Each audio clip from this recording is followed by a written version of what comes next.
अस्सलाम वालेकुम मेरे प्यारे दोस्तों, कैसे हो आप सब लोग। उम्मीद है आप लोग ठीक होंगे। आपसे हमेशा की तरह एक रिक्वेस्ट है कि आप लोग दुरूद शरीफ पढ़ लें ताकि हम अपनी कहानी का आगाज़ कर सकें। उम्मीद है मेरे प्यारे बच्चों ने दुरूद शरीफ पढ़ लिया होगा। आपसे एक और छोटी सी रिक्वेस्ट है कि 5 वक्त की नमाज़, कुरान पाक की तिलावत, बमा तर्जुमा और दुरूद शरीफ भी पढ़ा करें। इसी में रब की खुशनुदी और इंसान की भलाई और निजात है। चलिए पढ़ते हैं कहानी की तरफ। एक बेका नामी औरत जिसके 7 बेटे थे, वो अपने बेटों के लिए बहुएं ब्याह कर लाई। पहली जो 2 बहुएं लाई वो तो नकम्मी और नकट्टू थीं, कोई काम नहीं करती थी। सारा काम बेका को खुद करना पड़ता था। बेका सारा काम करती, घर की सफाई करती, झाड़ू लगाती, डस्टिंग करती, खाना बनाती, कपड़े धोती, आटा गूंथती, बर्तन धोती, अलग सारे काम वही करती। और भुएं भी उससे अपने सारे काम कराती। वो भुएं सारा दिन खुद सोई रहती या टीवी देखती रहती या मोबाइल इस्तेमाल करती रहती। घर के किसी काम में दिलचस्पी नहीं लेती थी, ना ही अपने शोहरों और सास का ख्याल रखती थी। अपने कपड़े भी उतार कर पेका को दे देती कि पेका इससे इन्हें भी धो दे और इस्त्री करके हमारे कमरों में भेज दे। पेका बहुत परेशान थी। वो रोती थी कि उससे कौन सा ऐसा गुनाह हो गया जो उसको ऐसी बहुएं मिली हैं। वो तो सबके साथ अच्छी थी, हमेशा सबके साथ बुराई की है, गाँव वालों के साथ हमेशा नेकी की है। गाँव वालों भी उसके घर में आते और पेका को देखकर दिल ही दिल में अफसुदा हो जाते कि पेका के साथ कितना बुरा हो रहा है। पेका जो कि दिल की बहुत अच्छी खातून थी, इसे किस बात की सज़ा मिल रही है। उसने हमेशा लोगों की भलाई की है, गांव वालों के बच्चों को कुरान पाक पढ़ाया है, गांव वालों की जहाँ तक हो सके मदद की है। लेकिन ये क्या, अब सारा काम इस बेचारी को करना पड़ा है। कितनी फुअर और बदतमीज़ बहुएं आ गई हैं, ना इनके पास शक्लें हैं और ना इखलाक है, और ये ना काम करती हैं। पेका का शोहर शादी के चंद दिन बाद ही एक कार एक्सीडेंट में मर गया था। वो लोडिंग का मार्केटिंग का काम करता था जिससे घर चलता था। और पेका ने अपने लिए गुजारे के लिए बाद जब खावन मार गया तो पेका ने गायें रख ली, 2 गायें रख ली अपने गुजारे के लिए, जिससे वो अपने बच्चों को पालती और अपने घर का खर्चा करती। पेका सारा दिन घर का काम करती, गायें भैंसों को देखती, उन्हें चारा टाइम पर देती, पानी पिलाती, नहलाती धुलाती, दूध निकालती और गांव वालों को देती जिससे पैसे मिलते और वो अपने बच्चों का पेट पालती, उन्हें तालीम दिलाती। पेका के बेटे भी पेका की तरह मेहनत कश थे, लेकिन आगे से इनकी बीवियां बहुत बुरी आई थीं। वो अपनी बीवियों को समझाते, देखो माँ जी अब बूढ़ी हो गई हैं, उनसे काम नहीं होता, थोड़ा सा काम करा लो, नहीं तुम्हारे हाथ ख़राब हो जाएंगे। बड़ी बहू तो बहुत मेकअप करती, वो कहती मेरा मेकअप उतर जाएगा काम करने से, मेरे हाथ की नेल पॉलिश उतर जाएगी, मैं नहीं करूँगी, बर्तन नहीं धोऊंगी, आटा नहीं गूंदूंगी, कपड़े नहीं धोऊंगी, झाड़ू नहीं लगाऊंगी, कोई काम नहीं करूँगी, मेरे हाथ ख़राब हो जाएंगे।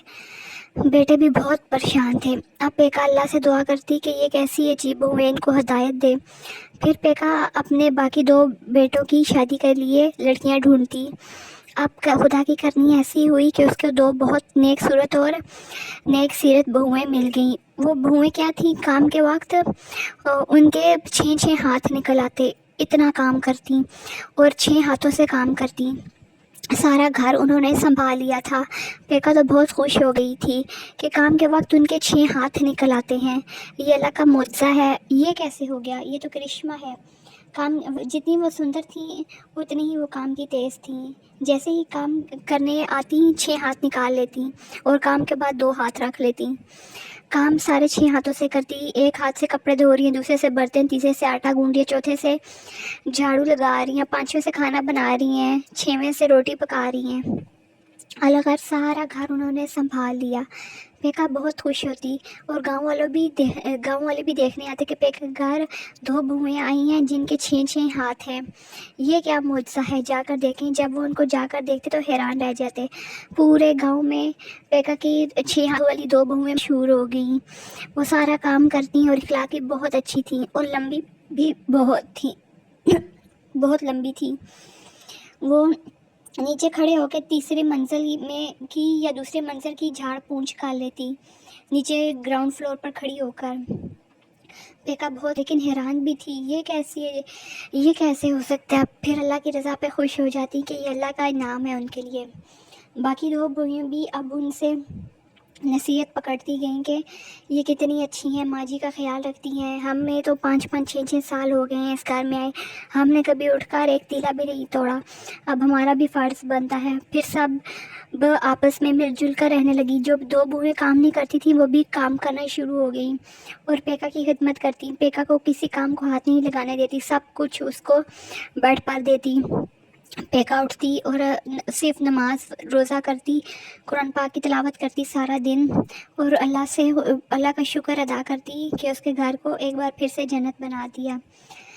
پیکا کی بہویں آپس میں اتفاق، پیار، محبت، سلوک سے رہنے لگیں. اب وہ آپس میں دیورانی جٹھانیاں نہیں بلکہ بہنیں بن گئی. ان کے گھر کے آنگن میں خوشیاں دوبارہ سے لوٹ آئیں اور ہر جگہ خوشیاں ہی خوشیاں اور رونقیں ہی رونقیں ہو گئیں. ہر چیز سے خوشیاں چھلکنے لگیں.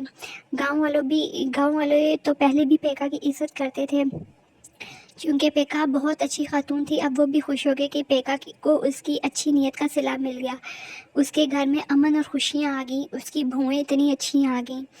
اور دوسری طرف اس کے بیٹے، پیکا کے بیٹے بھی کام کرتے، اپنی نوکری کرتے اور گھر میں پیسے بیچتے. دیکھتے دیکھتے یہ پریوار امیر کبیر ہو گیا اور یہاں پر یہ کہانی ختم ہوگی.